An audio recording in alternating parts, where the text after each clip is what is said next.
अस्सलाम वालेकुम ख़वातीन हज़रात, मैं हूं इसरार अहमद कसाना। ख़वातीन हज़रात, दो बड़ी इंपॉर्टेंट डेवलपमेंट्स इस वक्त चल रही हैं। एक तो आपको पता है कश्मीर के हवाले से मुलाकात हुई है प्राइम मिनिस्टर मोदी की। कश्मीर की जो क़यादत है सो कॉल्ड, जिसको आपको पता है नाम निहाद ही कहा जा सकता है, क्योंकि वो सारे के सारे जो वहाँ पे उनको मिल के आए हैं वो सारे के सारे प्रो इंडिया और उन्हीं के स्टैंड को लेके चलने वाले लोग हैं। उनको भी उन्होंने, आपको पता है, जिस तरीके से बेवफाई की और जिस तरीके से उनके साथ सलूक किया वो भी आपके सामने है। लेकिन उनकी मुलाकात हुई है और इसको बड़ा हाई प्रोफाइल मुलाकात करके दिखाया गया है। मीडिया में अगर आप देखें तो हर तरफ वही है और जानबूझ के उसको एक ऐसी प्रोफाइल दी जा रही है जिसका मकसद अभी हम डिस्कस करेंगे। एक तो ये है कि मुलाकात हुई है, उसके बाद अब क्या होगा पोस्ट मीटिंग, इसमें क्या क्या चीज़ें हो रही हैं और जो स्टेटस है जम्मू एंड कश्मीर का, उसके बारे में क्या हो रहा है और क्या होगा। और साथ साथ अफगानिस्तान के हवाले से आपको पता है कि डेली की बुनियाद के ऊपर बहुत तेजी से डेवलपमेंट्स हो रही हैं।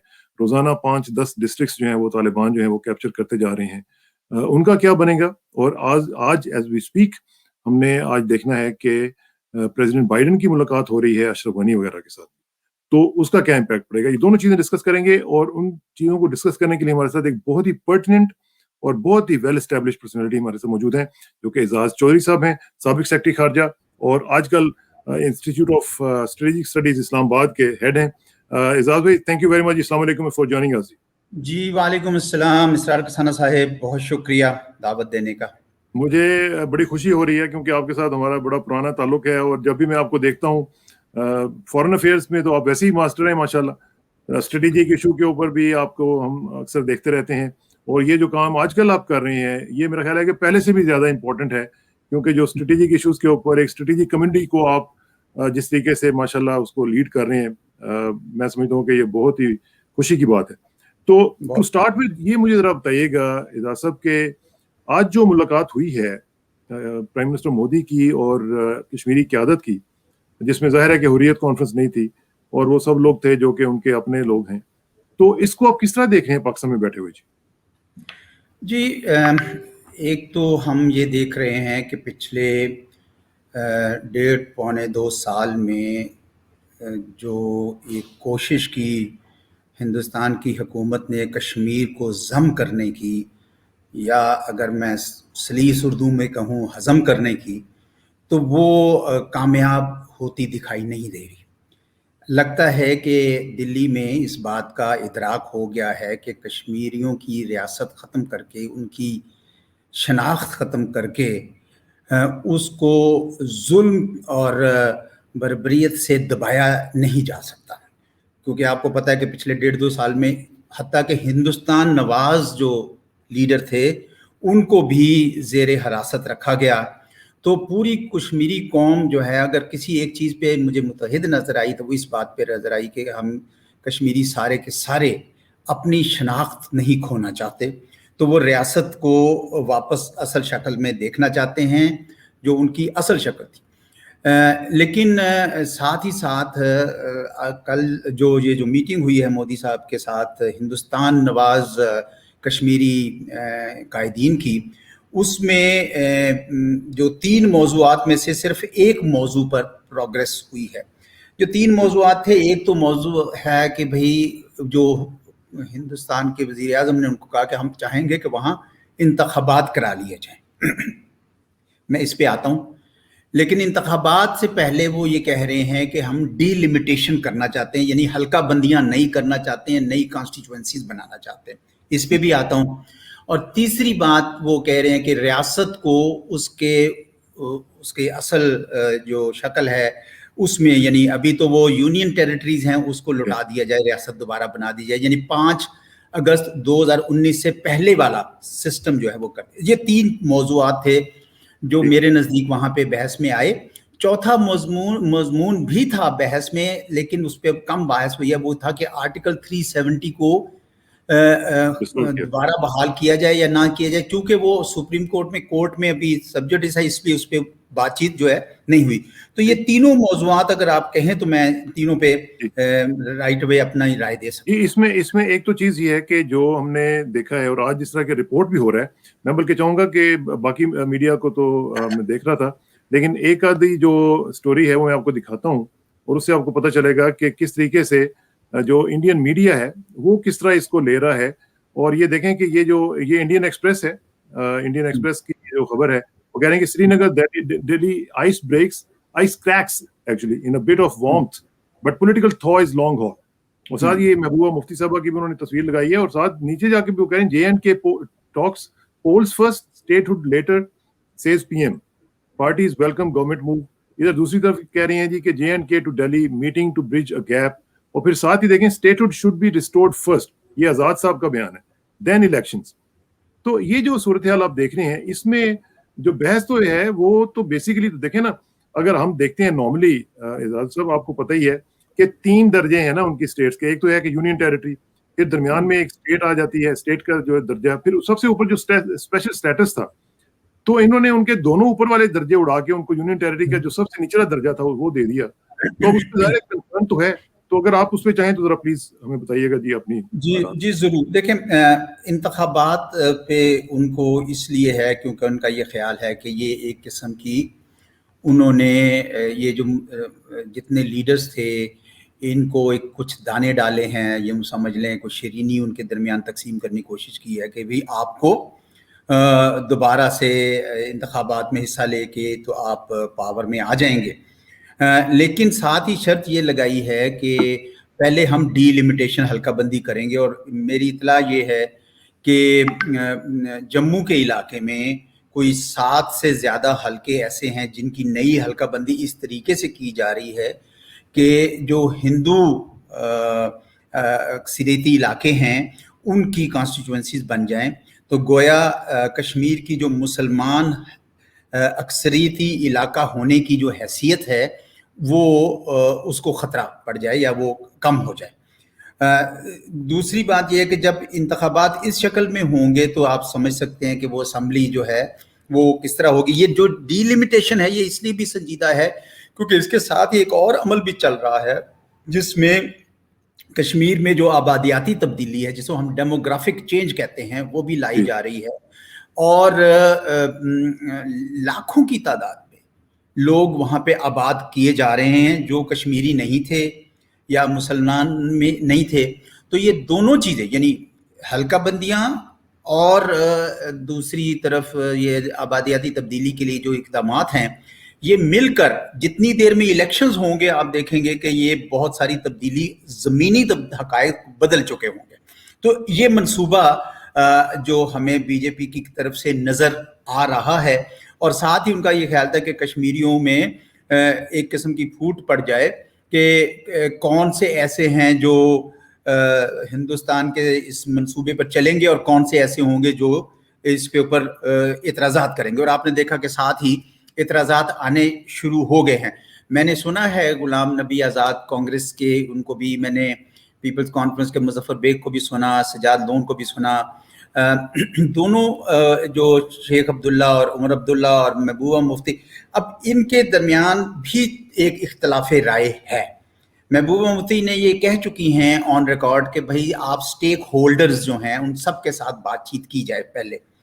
अच्छा, आज भी उन्होंने बात की, आज भी उन्होंने पाकिस्तान का भी नाम लेके कहा है कि पाकिस्तान से भी बात की, जिसमें वो पाकिस्तान को भी शामिल करते हैं। मेरा नहीं ख्याल कि शेख अब्दुल्ला ने इस किस्म का फारूक अब्दुल्ला साहब ने उसका बयान दिया, लेकिन ये तय है कि सारे के सारे हिंदुस्तान नवाज धड़े भी बिल्कुल यकजा नहीं है, लेकिन जो दूसरे कश्मीरी हैं, हुर्रियत के हैं या दूसरे हैं, उनको तो उन्होंने अभी शामिल भी नहीं किया है।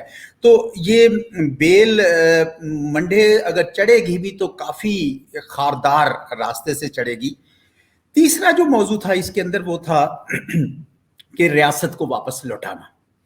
अब रियासत जो है, जिस तरह आपने खूब बड़ी अच्छे तरीके से बयान है कि एक रियासत वो है जो मुकम्मल तौर पर या मुकम्मल नहीं तो बड़ी हद तक आज़ाद है, ऑटोनॉमी जिसे ज़्यादा मिलती है।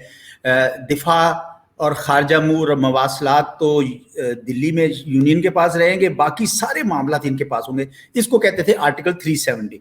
अब वो तो अब कोर्ट में है तो उसका बहाना लगा के उन्होंने कहा जी इधर तो हम नहीं जाएंगे। ताहम हम रियासत को लौटा सकते हैं, ये इसके इंदिया दिया गया है, बशर्ते के पहले इंतखाबात और ये सारे सिलसिले हों, क्योंकि वो भी आसान इसलिए नहीं है कि उसके लिए भी एक आईनी तरमीम उनको करनी होगी और साथ ही साथ जो अपोजिशन हिंदुस्तान के अंदर जो अपोजिशन है सियासी, جو ہے اپوزیشن وہ بھی آن بورڈ لانے پڑیں گے ان آرڈر.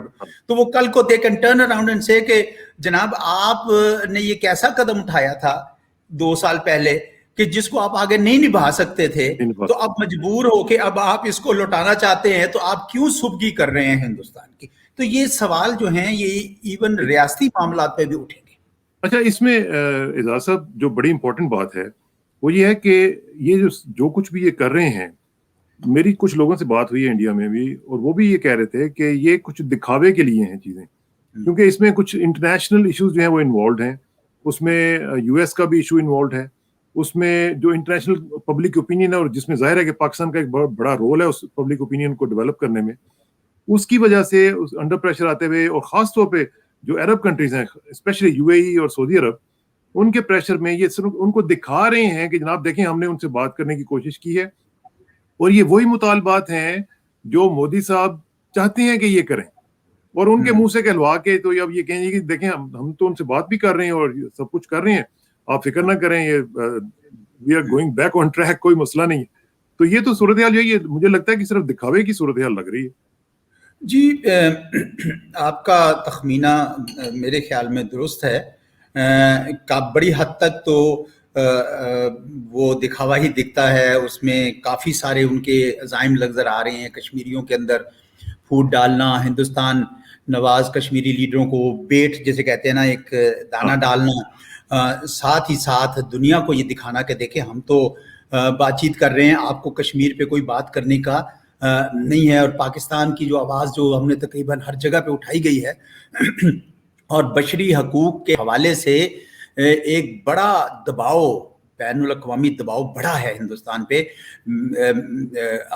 امریکا کے بہت سارے کانگریس مین اینڈ سینیٹرز نے اس پہ آواز اٹھائی ہے, یو کے میں, یورپین پارلیمنٹ میں, اقوام متحدہ میں خصوصی اس کی جو اور جو مختلف جو رپورٹس آئی تھیں اعزاز صاحب, آپ کو یاد ہے ڈی ایم انسٹیٹیوٹ کی اور اس طرح کی دوسری, جنہوں نے کہا جی کہ آپ ڈیموکریسی نہیں ہیں, آپ اٹوکریسی ہیں, اس طرح کی رپورٹس نے بھی ڈیمیج کیا ہے نا ان کے امیج کو.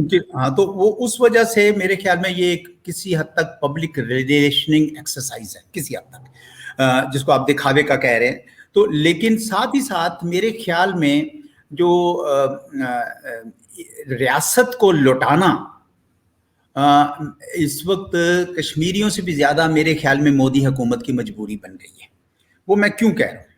وہ میں اس لیے کہہ رہا ہوں کیونکہ یونین ٹیریٹری کے طور پر جب ان پہ وہ ظلم کر رہے ہوتے ہیں تو پوری دنیا دیکھتی ہے اور کہتی ہے کہ دیکھیں آپ نے ان کے بنیادی حقوق سلب کر رکھے ہیں, جبکہ وہ ایک ریاست بھی نہیں بلکہ ریاست کا خول واپس کریں گے, کیونکہ آرٹیکل 370 آرٹیکل 335A تو نہیں واپس کر رہے. تو ایک ہالوڈ آؤٹ ریاست, یعنی ایک خول جو ہے اس کا, وہ اس کو لٹائیں گے, جس میں ان کو کوئی زیادہ وہ بھی نہیں ہوگا, ان کا کنٹرول بھی رہے گا اور ایک لحاظ سے ان کا مسئلہ حل ہوگا.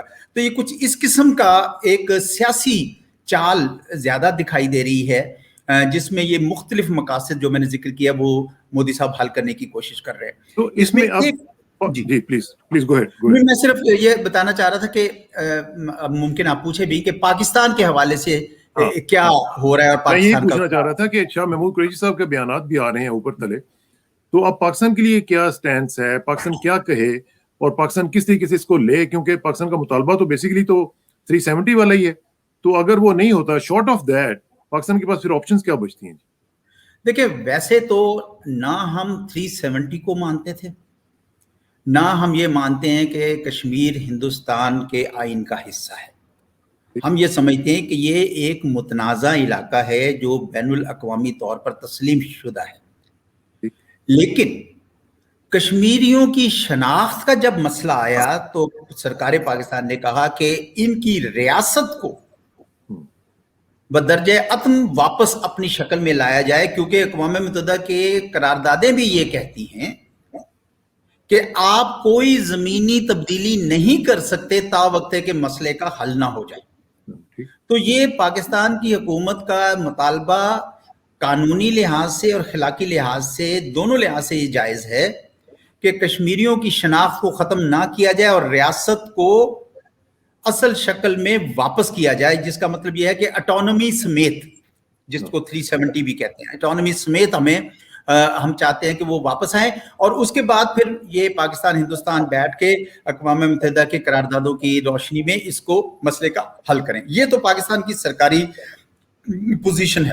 دوسرا ہم نے ایک اور اس کا بھی ایک پرتو ہے جو میرے نزدیک اہم ہے، وہ یہ کہ پاکستان نے یہ بھی کہا ہے کہ بھائی ہندوستان کے ساتھ جو بھی بات چیت ہے وہ بامقصد نہیں ہوگی تا وقتے کے دونوں ممالک کشمیر کے مسئلے کو حل نہیں کرتے، اور تا وقتے کے یہ کشمیر کی جو ریاست کی شکل ہے وہ واپس بحال نہیں ہو جاتی.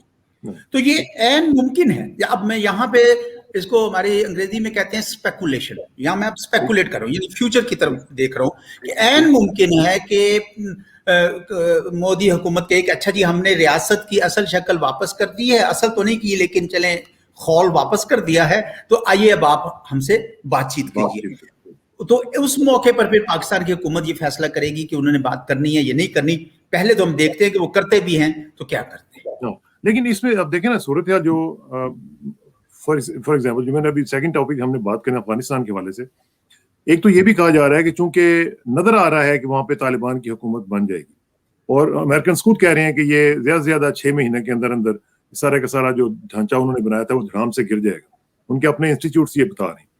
تو یہ جب اور ادھر سے آپ دیکھیں جے شنکر کی ملاقاتیں ہو رہی ہیں طالبان کے ساتھ، تو کیا یہ بھی ایک فیکٹر ہو سکتا ہے کہ ریجنل لیول پہ مودی صاحب نے یہ دیکھا ہو کہ جناب یہ چونکہ چیزیں بدلنی شروع ہو گئی ہیں، پاکستان کے ساتھ بھی تعلقات کو ٹھیک رکھنا ہے، اور 2 فرنٹ وار بھی ختم ہو گئی ہے، اب تو صرف سنگل فرنٹ رہے گی، چائنا کے ساتھ بھی معاملات ہیں، تو اب صورتحال یہ ہے کہ کنٹرول کیا جائے چیزوں کو اور تھوڑا سا ذرا کول آف کیا جائے. اچھا آپ نے یہ نقطہ اٹھایا ہے، کیونکہ جب سے ہندوستان اور کشمیر میں گلوان ویلی میں وادی گلوان میں ایک فلیئر اپ ہوا، ہندوستان اور ان کے درمیان ایک جھگڑا ہوا، اس کے بعد سے ہندوستان کے اگر آپ میڈیا کو بھی دیکھیں اور ان کے تھاٹ سرکلز میں دیکھیں تو 2 وار سچویشن یا 2 فرنٹ سچویشن کی بات ہو رہی ہے کہ بھائی پاکستان کے ساتھ بھی ہم نے کشمکش جاری رکھی ہوئی ہے، اب چین کے ساتھ بھی ہم نے بڑھا دی ہے، تو کیا ہم یہ 2 فرنٹ وار سچویشن سہ سکیں گے؟ نمبر 1. دوسرا کہ کیا ہم اس طریقے معاملے کو اگر آگے بڑھائیں گے تو کیا امریکہ یہاں پہ ملوث نہیں ہو جائے گا اور ایک عالمی یعنی مسئلہ کھڑا ہو سکتا ہے؟ تو ہندوستان میں اس کے بعد سے کچھ تھنکنگ تبدیل ہوئی. ایک تو انہوں نے چین کے اوپر آپ نے دیکھا کہ ایک دم سے وہ جھاگ کی طرح بیٹھ گئے کیونکہ ان کو اندازہ ہوا کہ یہ گڑبڑ ہو جائے گی. دوسرا انہوں نے دیکھا کہ افغانستان میں بھی صورتحال تبدیل ہو رہی ہے، اور جس طریقے سے ان کو پہلے ہندوستان کو ایک جگہ ملی ہوئی تھی، بہت بڑی سپیس ملی ہوئی تھی، جس کو استعمال کر کے افغانستان میں وہ پاکستان کے لیے انسٹیبلٹی کرتے تھے، پاکستان کے لیے مسائل کھڑے کرتے تھے، تو وہ بھی اب خطرے میں تھوڑی سی ان کو پڑتی نظر آ رہی ہے. تو ہندوستان جو ہے وہ اپنا جو ان کی جو قیادت ہے وہ اپنا پینترا تھوڑا بدل رہی ہے، اور وہ یہ دیکھ رہی ہے کہ افغانستان میں بھی تبدیلی آنے کا پورا امکان نظر آ رہا ہے. ہمیں خود بھی ابھی اندازہ نہیں ہے، میرا نہیں خیال کسی کو بھی یہ اندازہ ہے کہ کابل میں آئندہ حکومت کس طرح کی ہوگی، کیونکہ یہ سارے ہی چاہتے ہیں کہ افغانستان میں امن بھی آئے اور ایک مستحکم حکومت ہو، یا کم از کم ایک مخلوط حکومت ہو. یہ زیادہ تر لوگوں کا یہ ہے، کیونکہ سارے دھڑے لے کر چلیں ساتھ اپنے. کوئی ایک دھڑا جب حکومت بنائے گا اور دوسرے سارے اس سے ہٹا دیے جائیں گے تو اس کا جو ہے افغانستان کے استحکام پہ بڑا برا اثر پڑے گا. اس کا مطلب ہے کہ خانہ جنگی جو ہے جاری رہے گی. اب ہمیں اس بات کا بھی اندازہ ہے کہ زمینی حقائق بڑی تیزی سے تبدیل ہو رہے ہیں، اور افغانستان کی فوج جس طرح آپ نے بھی کہا کہ وہ ان علاقوں کو اپنا قابو میں نہیں رکھ پا رہی، اور طالبان جو ہیں وہ علاقوں پہ قبضہ کرتے جا رہے ہیں. یہ خبریں آ رہی ہیں کہ 34 صوبوں میں سے 26 میں لڑائی جاری ہے، ان کی جو ایکسیس روڈز ہے وہ طالبان لے لی ہے، بہت ساری ڈسٹرکٹس لے لی ہیں تاجکستان کی سرحد پہ. اس دفعہ وہ ناردن سائڈ پہ پہلے آئے ہیں جی. تو اس وجہ سے اس میں احتمال اس بات کا زیادہ ہے کہ طالبان جو ہے وہ ایک زمینی حقائق میں اوپر تھوڑا سا آ جائیں گے. میں سمجھتا ہوں کہ اس میں افغان حکومت جو تھی موجودہ جو برسر اقتدار حکومت ہے اس نے غیر دانشمندی کا ثبوت دیا ہے. جب یہ میں کیوں کہہ رہا ہوں، یہ دیکھیں فروری 2020 میں جب طالبان اور امریکہ کے درمیان معاہدہ ہوا، उसके बाद ये तय हुआ कि इंट्रा अफगान टॉक्स की जाएंगी, यानी बैनुल अफगान मुज़ाकरात किए जाएंगे। जब उसके लिए अशरफ गनी साहब ने शराइत रखनी शुरू कर दी, उन्होंने कहा जी हम तो पहले तो प्रिजनर्स नहीं रिलीज करेंगे। तो फरवरी से मामला खींचते खींचते अगस्त सितंबर तक आ गया। सितंबर में अमेरिका के दबाव पे आपने थोड़ा सा एक्शन लिया, तो वो हर मौके पर डिले करते थे। फिर वो कहते थे अच्छा जी कॉन्स्टिट्यूशन इसी को पहले वो एक्सेप्ट करें। फिर वो कहते थे मैं सदर 5 साल रहूंगा। जब इस किस्म की उससे वक्त बड़ा जाया हो गया, वक्त जाया होने हुआ था और उधर अमरीकियों के वापस जाने का टाइम आ गया। उन्होंने कहा था मई 2021 में हम चले जाएंगे, वो वक्त आता जा रहा था। तो ये अफगान हुकूमत को अगर कोई सही मशवरा देने वाला होता तो वो कहते कि यार ये एक अपॉर्चुनिटी है, बड़े अरसे बाद आई है कि अस्करी हल अफगानिस्तान में नहीं मिलना था, जो 20 साल की जंग के बाद भी नहीं मिला, तो सियासी हल अगर मिल रहा है तो उसको इस्तेमाल करें मौके को, और तालिबान के साथ बैठ के आप मुज़ाकरात करें। वो जो वक्त जाया हुआ कीमती वक्त, अब वहां पे डेस्परेट होके क्या किया उन्होंने, दूसरी गलती। पहली गलती मैंने आपको बता दी, दूसरी गलती ये की है कि पाकिस्तान के ऊपर एक बार फिर इल्जामात की बौछार कर दी। बहुत बड़ी गलती। पिछले 6-8 महीने में कसाना साहब, मैं बिल्कुल ईमानदारी से बता रहा हूं, मेरा तो हुकूमत के साथ उस तरह ताल्लुक नहीं है, लेकिन बहरहाल उनसे खबर मुझे मिलती रहती है कि पाकिस्तान की हुकूमत ने यानी पूरे इखलास के साथ कोशिश की अफगानिस्तान की हुकूमत के साथ मामला जो हैं वो अच्छे हो जाएं। और हमारे जो एम्बेसडर सादिक साहब हैं वो अफगानिस्तान में 5 साल सफीर रहे हैं, उन्होंने उसका चप्पा चप्पा हर सूबे में वो गए हैं, तमाम लोगों से रवाबत है, मेरे वो दोस्त भी हैं, मेरे बैचमेट हैं, हमने इकट्ठे अपनी जिंदगी के 40 साल गुजारे हैं। तो वो उन्होंने बड़ी मेहनत की, नए क्रॉसिंग पॉइंट खोले, स्कॉलरशिप्स, तजारत, ये सारे मामला किए। और लेकिन उसके बाद अशरफ गनी साहब और खुसूसन उनके national security advisor Hamdullah Mohib साहब ने बहुत ही बहुत ही यानी गैर शाइस्ता जुबान, गैर सफारती भी उसको नहीं कह सकते, मेरे ख्याल में बहुत ही मायूब जुबान उन्होंने इस्तेमाल की पाकिस्तान के लिए। तो ये एक उन्होंने दूसरी गलती की। हालांकि इस वक्त जो जरूरत है वो इस अमर की है कि बैनुल अफगान मुज़ाकरात जो हैं उनके लिए सारे के सारे यकजा हो जाए, सारे कोशिश करें। अच्छा, लेकिन एक चीज मैं आपको बताऊं कि जो डेवलपमेंट्स हो रही हैं उनके ऊपर भी आपको नजर तो रखनी पड़ेगी, क्योंकि एक देखें जॉन कर्बी ने पेंटागन में उस दिन कहा कि जी हम सोच रहे हैं कि जो ट्रूप पुल आउट है उसको थोड़ा सा स्लो डाउन कर दिया जाए।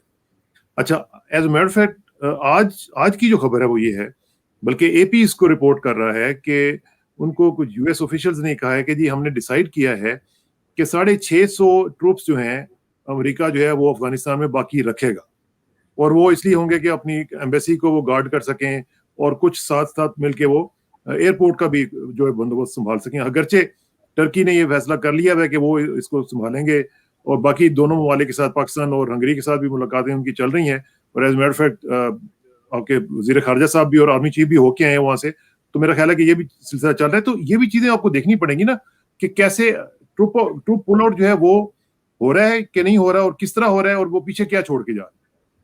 बहुत अच्छा नुक्ता उठाया आपने, इसमें मैं अपनी राय देना चाहूँगा। इसमें कोई शक नहीं है कि अमेरिका की सियासी क़यादत बशमूल डोनाल्ड ट्रंप जो पिछले सदर थे और जो बाइडेन जो मौजूदा सदर हैं, ये अफगानिस्तान से निकलना चाहते हैं, इसमें कोई शक नहीं। लेकिन इस बात में भी सदाकत है कि अमेरिका की इस्टेब्लिशमेंट, पेंटागन और CIA वहां से नहीं जाना चाहते, और अगर जाना भी चाहते हैं तो वो किसी न किसी हवाले से अपनी मौजूदगी वहां रखना चाहते हैं। क्यों? और उसके 2 ऑब्जेक्टिव्स हैं, एक है स्टेटेड ऑब्जेक्टिव, खुला हुआ मकसद, और दूसरा छुपा हुआ मकसद। जो खुला हुआ मकसद है वो तो ये है कि भाई देखें वहां पे तो ये अफगान हुकूमत गिर जाएगी, तालिबान बड़े अनप्रेडिक्टेबल हैं, और साथ ही साथ अनगवर्नड स्पेसेस में दाइश आ रही है और दूसरे टेररिज्म बढ़ रहा है दोबारा।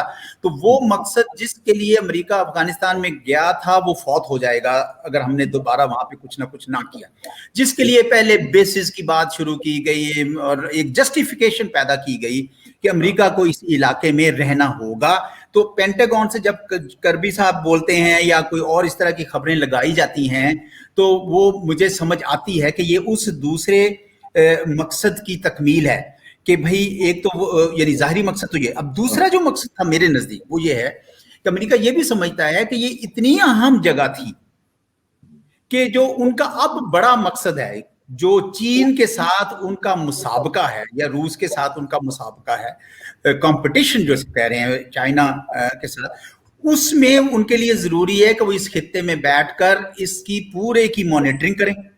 यहाँ पे अगर वो बैठते हैं तो चीन की भी कर सकते हैं, रूस की भी कर सकते हैं, पाकिस्तान की भी कर सकते हैं, ईरान की भी कर सकते हैं, पूरे सेंट्रल एशिया की भी कर सकते हैं, गल्फ की भी कर सकते हैं। तो वो अगर आप स्ट्रेटेजिक थिंकर हैं या अगर आप बैठे हुए हैं पेंटागन में मिलिट्री एनालिस्ट हैं तो आपको तो लगेगा कि ये हम क्यों छोड़ के जाएं। तो इस वजह से ये दोनों चीजें साथ, लेकिन जो सियासी क़यादत है उनको ये खतरा है कि कहीं हमारे बॉडी बैग्स ना आने शुरू हो जाए, क्योंकि बॉडी बैग्स आएंगे तो उसकी कीमत जो है ना इनको अदा करनी पड़ेगी। अभी आपने देखा है कि खबरें आ रही हैं कि जी वो कांग्रेस में ये बहुत उठ रही है बात कि जी कुछ रिपोर्ट्स ये शो करती हैं कि जो अमेरिकी इस्टेब्लिशमेंट थी उसने मुसलसल तवातर के साथ अमेरिकी लोगों के साथ झूठ बोला कि हमारी तो वहां बड़ी कामयाबी हो रही थी, तो एक्चुअली कामयाबी नहीं हो रही थी। तो बड़ी सूरत हाल जो है वो इस वक्त कई हवालों से उसके ऊपर नजर रखने की जरूरत है। तो इसमें देखें ना, जिस तरह एयरपोर्ट की बात है, इजाज़ साहब इसमें थोड़ा सा मुझे बताएं कि ये पाकिस्तान के लिए तो एक बहुत बड़ी मुश्किल सूरत हाल पैदा हो जाएगी अगर जिस तरह टर्की ने तो कमिट कर लिया, और एज मैटर ऑफ फैक्ट ये जो मैंने आपको बात बताई 650 अमेरिकन ट्रूप्स की, एक चीज और भी डिसाइड हो गई है कि उन्होंने कहा है कि हम वहां पे एयरपोर्ट के लिए सीरैम और काउंटर रॉकेट और आर्टिलरी और मॉडल सिस्टम जो हैं वो एयरपोर्ट के लिए छोड़ के जाएंगे, और साथ साथ ये भी है कि जो एयर क्रू है, हेलीकॉप्टर वगैरह के जो सारा कुछ है वो भी हम छोड़ देंगे वहां पे उनकी हिफाजत के लिए। अगर पाकिस्तान जाता है टर्की के साथ या हंगरी के साथ तो पाकिस्तान के लिए तो बड़े मसाइल हो जाएंगे, क्योंकि तालिबान के साथ ताल्लुकात पाकिस्तान के फिर बड़े शदीद तरीके से खराब हो सकते हैं। देखिए मैं आपको बताऊं कि 1.5 लाख फौज थी तकरीबन एक जमाने में।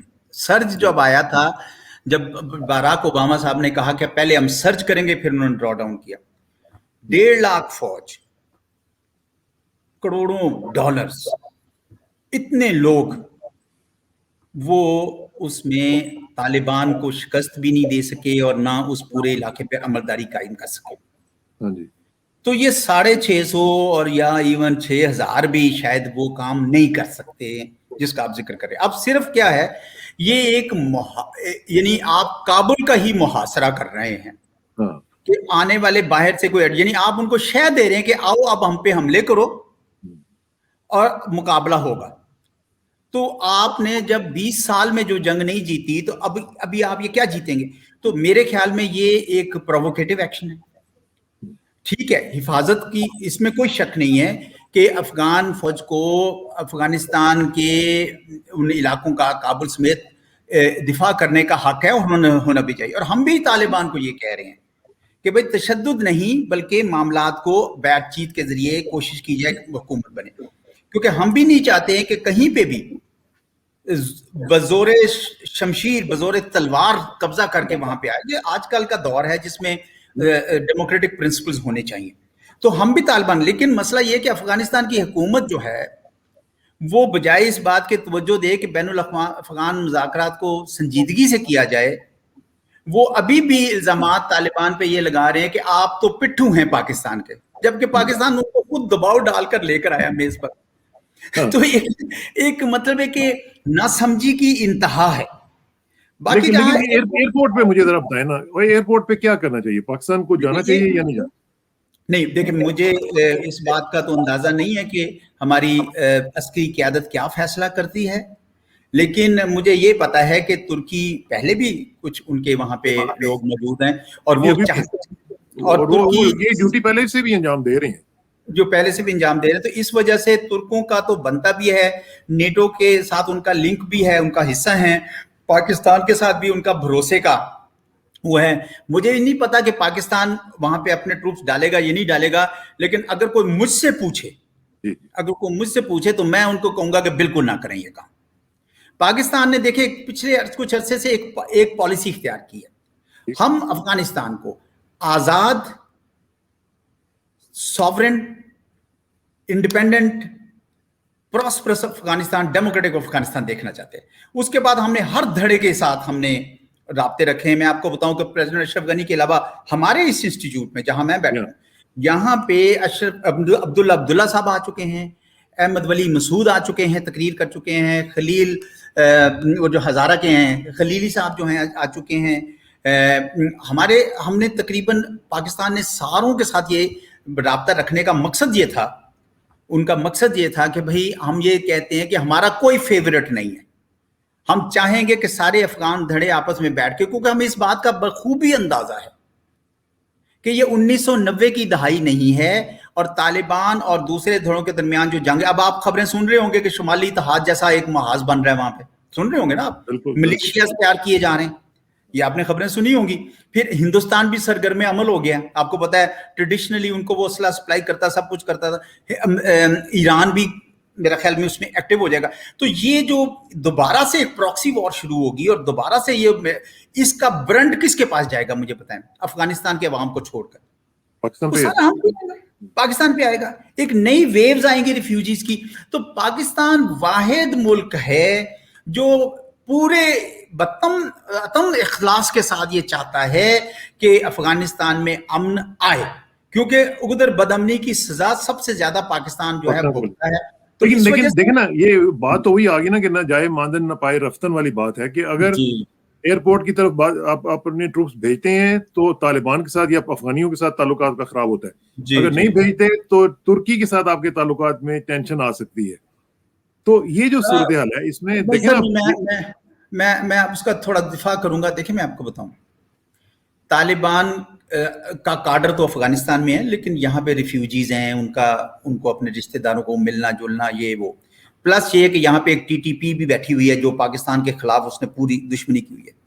اب یہ بھی چاہتے تھے کہ ہم طالبان سے کسی طریقے سے بھیڑ جائیں, ان کو یہاں پہ کریں تاکہ افغانستان کی جنگ ادھر آ جائے. ہم نے بڑی عقل مندی سے, ہماری قیادت نے کہا کہ نہیں ہم یہ نہیں کام کریں گے.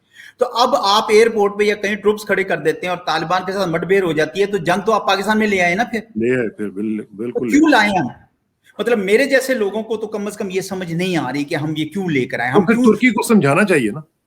نہیں, ترکی بے شک یہ کام کرے. دیکھیں ترکی ایک مسلمان ملک بھی ہے اور ایک نیوٹرل سمجھا جا سکتا ہے کیونکہ مسلمان ہے اور نیوٹرل بھی ہے. لیکن اعزاز صاحب دیکھیں نا, جب نیٹو کا آپریشن ختم ہو جاتا ہے آفیشلی تو Turkey is part of the NATO, تو اس کے بعد ٹرکی کی کوئی جسٹیفیکیشن نہیں نہ بنتی وہاں پہ. بہتر تو یہ ہوگا کہ اس مسئلے کو بھی سارے افغان دھڑے جو ہیں بیٹھ کے سلجھائیں, کیونکہ یاد ہے 1992 والا منظر واپس نہیں آنا چاہیے تھا. اگر آپ کو یاد ہو برہان الدین ربانی کی حکومت تھی اور 25 کلومیٹر باہر کابل کے باہر ان کے وزیر اعظم صاحب جو بیٹھ کے وہ گولے برسا رہے تھے کابل پہ. یہ ٹھیک نہیں ہوگا. میں آپ کو بتاؤں, یہ اگر ہم ان چیزوں پہ سوچ رہے ہیں نا, میرا نقطہ کسانہ صاحب یہ ہے کہ جو کام 20 سال میں عسکری ذرائع سے حل نہیں ہو سکا وہ اب کیسے عسکری ذرائع سے ہوگا جب آپ نے سارے کے سارے معاملات کم کر دی. یہ میرا مقصد ہے.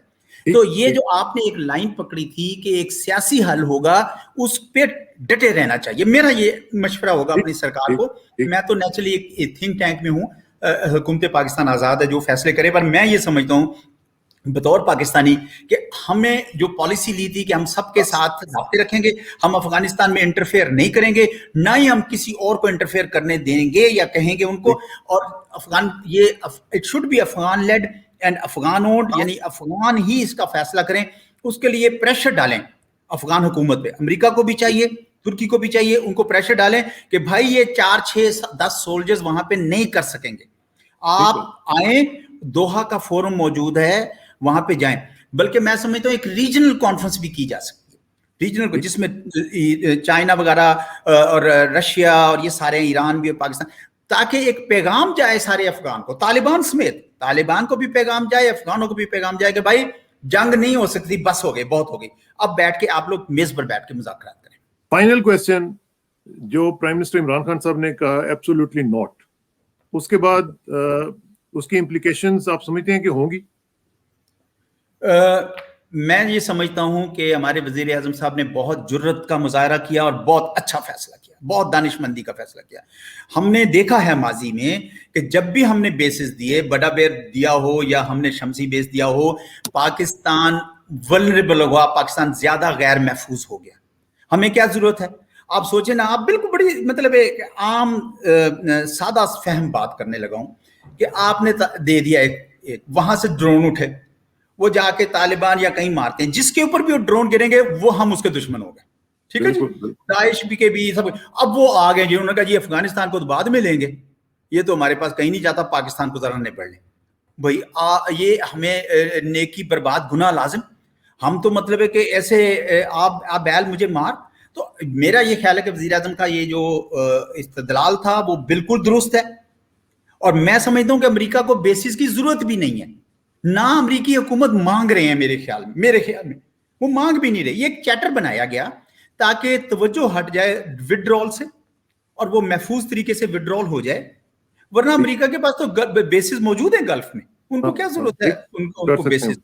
اور انٹیلیجنس کی کوآپریشن پاکستان نے ہمیشہ سے رکھی اور آج بھی رکھے گا، کیونکہ ہم بھی نہیں چاہتے ہیں کہ افغانستان کے ان گورنڈ سپیسز میں وہاں پہ آ جائیں یہ دہشت گرد جو دنیا بھر کے، تو اس کے لیے تعاون جو ہے نا پاکستان کو جاری رکھنا چاہیے، جاری رکھنا چاہیے۔ بہت بہت شکریہ اعجاز صاحب، as usual for your انسائٹفل analysis. آپ سے انشاءاللہ رابطہ رہے گا، اور آپ کے ساتھ رابطہ رکھتے ہوئے ہم آپ کی جو آراء ہیں ان کو شیئر کرتے رہیں گے۔ آپ کا بہت بہت شکریہ۔ آخر میں دعا کہ میری عزت کے لیے کافی ہے کہ میں تیرا ہی بندہ ہوں، میرے فخر کے لیے کافی ہے کہ تو ہی میرا پروردگار ہے۔ تو بالکل اسی طرح جس طرح میں چاہتا ہوں، مجھے بھی اسی طرح بنا دے جس طرح تو چاہتا ہے۔